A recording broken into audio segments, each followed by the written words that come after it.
algo dado por Deus. Mas agora, o que é evangelho? O evangelho está aqui, ó. Vamos ler versículo 3. Primeiro, graça e paz, tá bom? São dois elementos do evangelho, graça e paz. Graça é aquilo que Deus nos dá. Essa paz aqui, primeiro, é a paz que nós temos com Deus. Tá bom?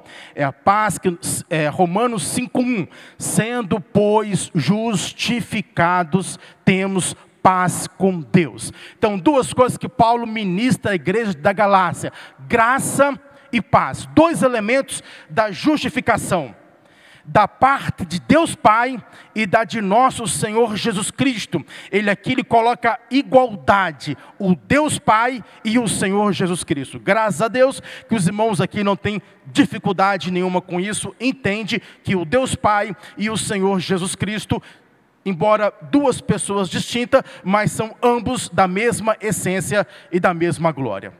Agora o evangelho está aqui, ó, o qual, aqui está falando de Jesus. Ele se deu por nossos pecados, para nos livrar do presente século mau, segundo a vontade de Deus nosso Pai. Então, primeira coisa que podemos ver aqui, irmãos, o evangelho primeiro ponto, ele se deu a si mesmo. Então, o evangelho foi uma entrega voluntária de Jesus, tá bom? Uma entrega voluntária, ele se deu. Quem matou Jesus? Quem matou Jesus? Jesus se entregou a si mesmo. O profeta Isaías vai dizer isso em Isaías 53. Né? Como ovelha muda perante seus tosqueadores. E não só isso, basta os irmãos lerem os evangelhos, vocês vão ver que Jesus ele foi em direção a Jerusalém para dar a sua vida. E Jesus falou: ninguém tem poder para tirar a minha vida, mas eu dou a minha vida. Eu dou a minha vida. Irmãos queridos, ali diante Pilatos, que ele estava, alguns daqueles discípulos sabiam que Jesus tinha poder para isso. Tinha poder, se fosse o caso, para mudar toda aquela situação. Ele falou para Pedro: eu poderia falar com meu Pai e legiões de anjos seriam enviados aqui agora. Mas eu não vim para isso. Eu vim para dar a minha vida. Isso está lá em Marcos. O Filho do Homem não veio para ser servido, mas para servir e dar a sua vida em resgate de muitos, meus irmãos. Então, isto é o evangelho. Ele veio para dar a sua vida. E qual é a causa? Os nossos pecados. Qual o objetivo? Nos livrar do presente século. Então, irmãos, esse livrar aqui é nos arrancar do presente século. O presente século, aí está. O presente século está aqui. Então, qual o objetivo de Deus? O que o Senhor fez? Ele nos tirou deste presente século. Então nós podemos, embora vivemos neste mundo aqui hoje, nós podemos ter aqui uma vida que pertence ao reino de Deus. Então um pouco da era que vai vir, vamos dizer assim, da glória que vai vir no futuro, irmãos, já pode ser desfrutado um pouco por nós que estamos aqui. Por antecipação, porque o objetivo do Senhor foi o que? Foi nos perdoar e Ele nos tirou, nos arrancou deste presente século. Esse presente século é um século mau, meus irmãos. Ele nos arrancou, mas Ele não nos levou para um outro espaço. Ele não nos levou para um outro mundo, não. Ele nos levou para onde? Ele nos levou para o seu reino. Para o seu reino. E este reino aonde está? Está aqui. Nós hoje estamos inseridos neste reino de Deus. Ele nos levou para este reino. Então, nós hoje somos cidadãos dos céus, meus irmãos. E isso foi tudo feito segundo a vontade de Deus. Então, o que é evangelho?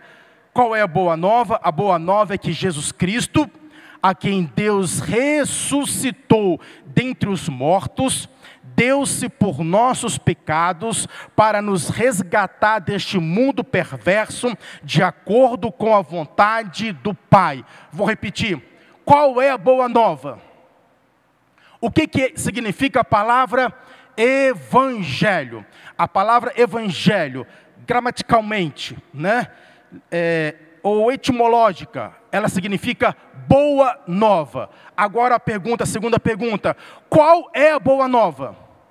Qual é a boa nova? Qual é a boa nova, irmãos, que Paulo pregava? A boa nova é isso aqui. A boa nova é que Jesus Cristo, a quem Deus ressuscitou dentre os mortos, deu-se a si mesmo por nossos pecados, para nos resgatar ou para nos arrancar deste mundo perverso, de acordo com a vontade de Deus. Isto é a boa nova que nós temos de pregar.